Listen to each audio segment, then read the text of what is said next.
Mine's going to be a little bit bigger. So easiest way is just going to press this in. I rolled this slab on the slab roller.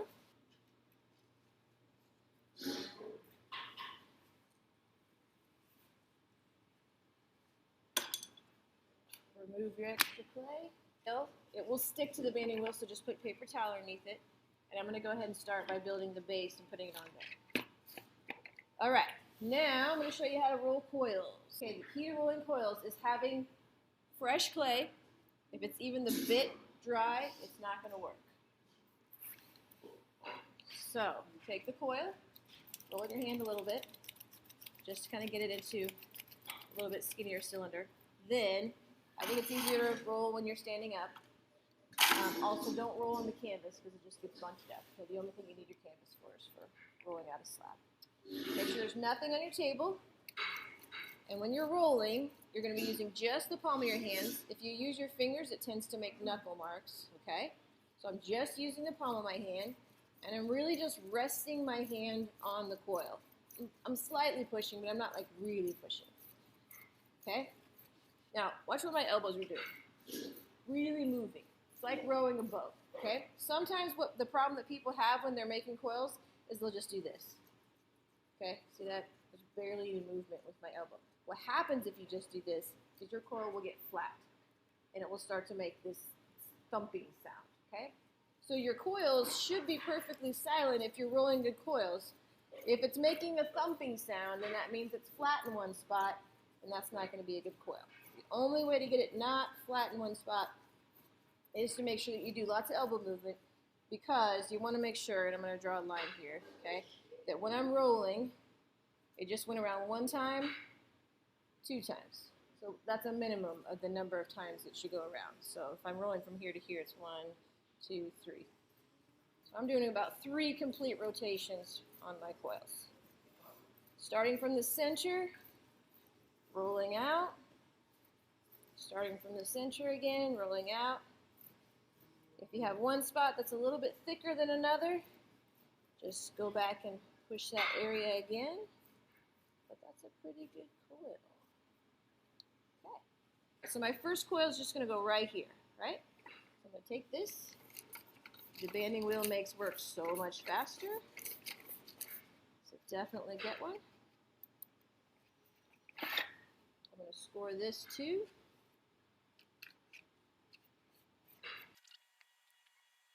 All right, so first coil you really want to score and slip on. And then remember, in my sketch, I decided that all of my coils are going to be smoothed out. So I'll show you how to do that. Okay, when you get to the end, you can either keep going like this. If you're just going to smooth them all out anyway, you can just keep going. Or if your coils are going to be showing, then you'll want to cut it off. Okay. Next coil.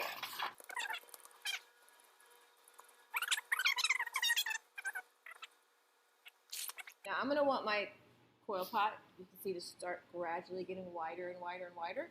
So here's how you do that. If you want your coil pot to just go straight up and down, you'll put it straight on top of the coil below it.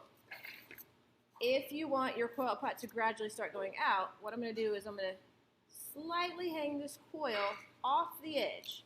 Not far enough off the edge to jump, but just kind of hang it, okay? You see how it gets a little bit wider? Okay, the other way, if once you want to start going back in, because my coil pot will start going back in, is instead of putting it right on top, you're going to put it slightly hanging off the inside. And if you do that a little bit with each coil, it will gradually go in. Okay? Again, not enough to fall in, but that's how it goes in. That's how to make it go out. Okay, one more coil, and then I'll show you how to connect.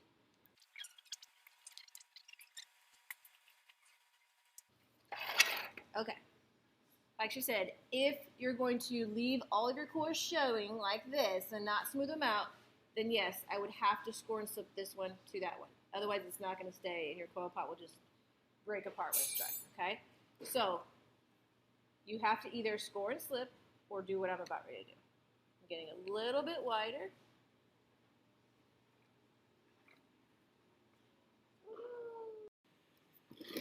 Okay, to get these to stay together, you either have to score and slip them, or you have to marry them.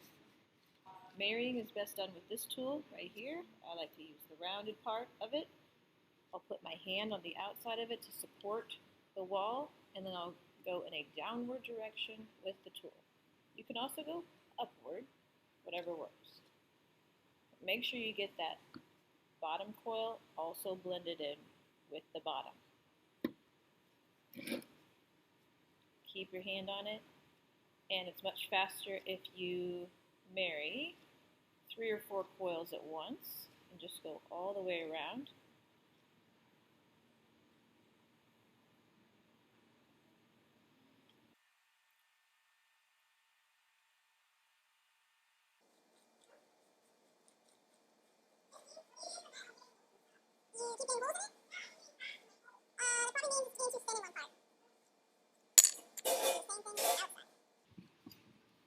Put my hand on the inside to support it, and either go upwards with your tool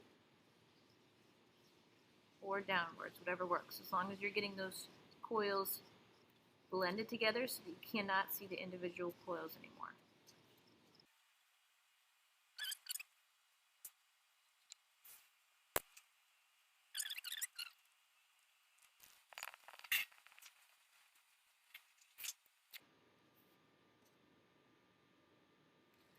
So to keep getting this coil pot to get bigger and bigger, I'm going to make it slightly hanging off the edge. Not laying the coil directly on top of it, making it hang off the edge just a little bit each time. So you can see it's getting bigger. It's slightly getting bigger each time.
What? Come on. No.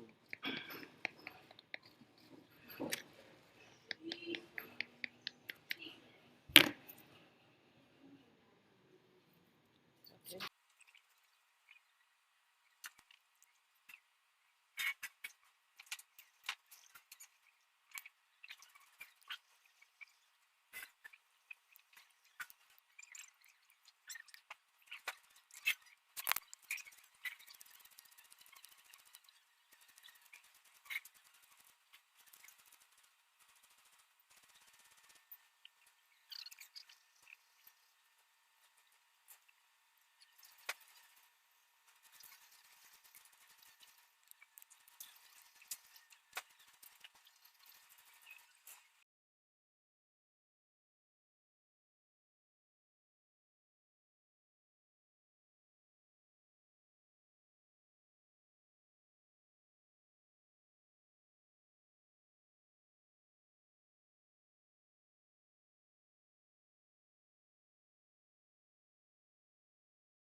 Alright, the last part of the coil pot, when you've got it mostly smoothed out, and it's pretty leather hard, nice and stiff, it's about half wet, half dry, is to take a bowl of water and a piece of leather.